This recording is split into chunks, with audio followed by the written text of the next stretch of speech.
the lost books of the Bible, being all the Gospels, epistles, and other pieces now extant, attributed in the first 4 centuries to Jesus Christ, his apostles, and their companions, not included by its compilers in the authorized New Testament, and the recently discovered Syriac manuscripts of Pilate's letters to Tiberius, etc. And then we have the Council of Nice presenting their decision to the Emperor Constantine, 4th century, from an early Greek manuscript. And I don't think this was it, because even when this was written, what year was this written? The 20s? Yeah, 1926, and then the Forgotten Books of Eden, 1927. So this is illustrated from ancient paintings and missals. Dr. Talmage says, Christ was the joy boy of the fields. We are not permitted to think that the shadows of Calvary darkened his pathway as a youth, and the apocryphal books of the New Testament show a great deal of the early life of Christ, not to be found in the 4 evangelists. And we don't need to. Dr. Frank Crane shares an introduction from January 1st, 1926. Introduction to the Lost Books of the Bible. The great things in this world are growths. This applies to books as well as institutions. The Bible is a growth.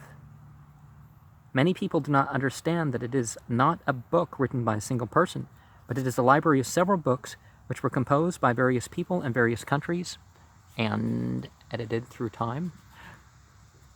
It is interesting to know how this library grew and upon what principle.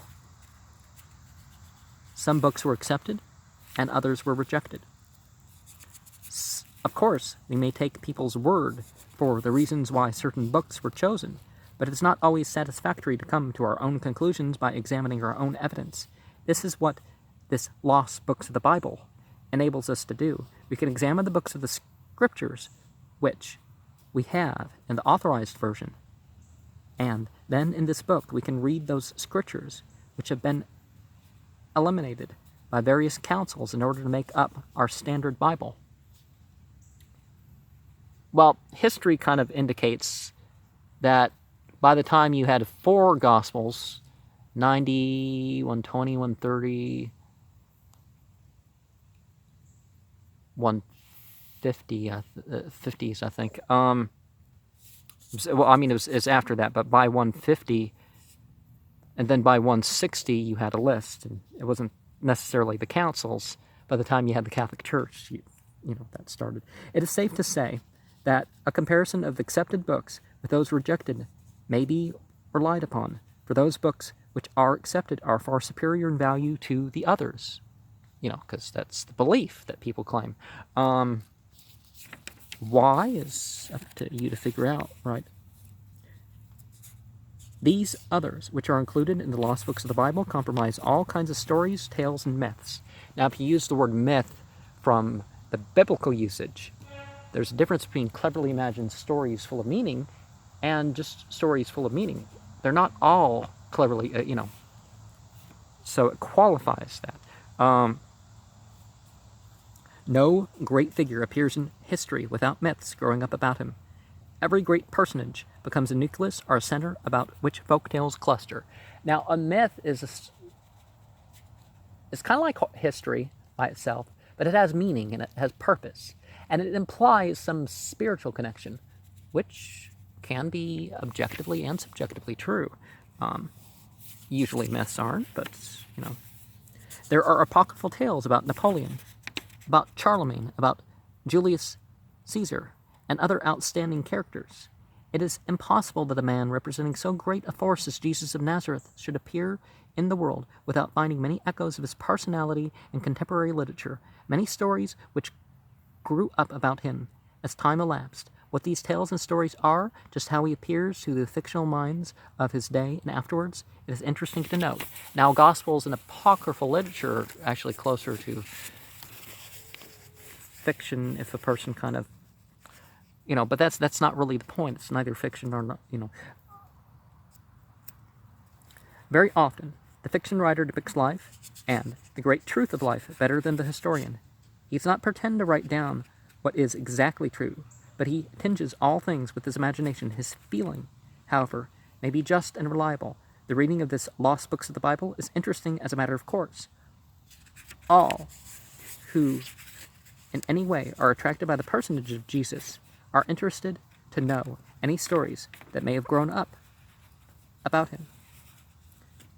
They are also valuable because they enable us to get many a point of view which otherwise would have been lost. History may be true, but in a sense tradition is even truer. It has been said that history records what has been, but tradition tells what ought to have been. It must be remembered also that such a thing as historical accuracy is a comparatively novel product. The older writers never dreamed of it. They wrote in order to be interesting, not to tell the truth. Again, that's not quite the point of a myth, and it is a remarkable fact that the events recorded in the Holy Scriptures, as far as we can find out, were, most of them, verifiable, and the chroniclers were truthful. While there's a little bit of mention of, well, I've investigated and people are saying this, I'm not relating who said it or things, and as was supposed, and it's a stretch to have said that about that. In this volume, all these apocryphal volumes are presented without argument or commentation. The reader's own judgment and common sense are appealed to. It makes no difference whether he is Catholic or Protestant or Hebrew. The facts are plainly laid before him. Well, Hebrew tends to be falsely attributed genealogically, but the facts are plainly laid before him. These facts, for a long time, have been peculiar esoteric property of the learned. They were so available only in the original Greek and Latin, and so forth, and they have been translated and brought into plain English before the eye of every reader. The ordinary man has therefore the privilege of seeing upon what grounds the commonly accepted Scriptures rest.